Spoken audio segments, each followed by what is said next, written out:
तो आपका अक्टूबर 2023 का आया हुआ ये क्वेश्चन है गाइस। तो चलिए फटाफट से इस क्वेश्चन को सॉल्व करते हैं।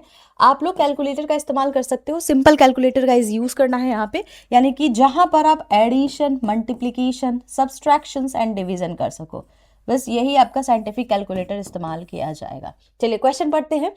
A bank has a fee income of rupees 3 lakhs, net interest income of rupees 5 lakh and operating cost of rupees 4 lakh. If the average total assets are rupees 60 lakh, so what is the return on assets?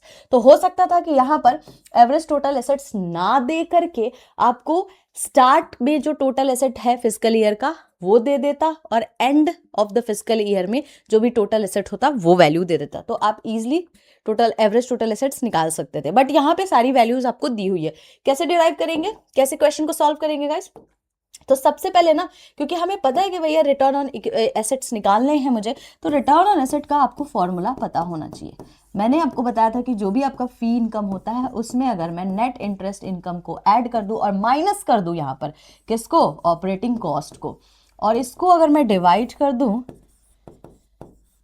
Average total asset से, तो मेरा निकल के आ जाएगा return on asset.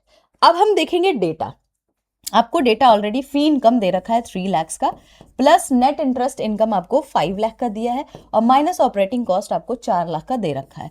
इसको अगर मैं divide करूंगी एवरेज टोटल एसेट से जो कि है आपका 60 lakhs का, तो मेरा रिटर्न ऑन एसेट निकल के आएगा। तो वोर्डमास रूल अप्लाई कीजिए। 3 + 5 क्या होगा, 8, 8 - 4 4 डिवाइडेड बाई 60। ऑप्शन देखिएगा परसेंटेज में दिया है, तो हमने इसको कर देना है मल्टीप्लाई परसेंटेज से। आपने इसको सॉल्व कर लेना है, ठीक है। आप इसको सॉल्व करोगे, आपको करेक्ट आंसर कितना आ जाएगा, 6.6%। तो ये आपका करेक्ट आंसर है इस क्वेश्चन का, ठीक है। चलिए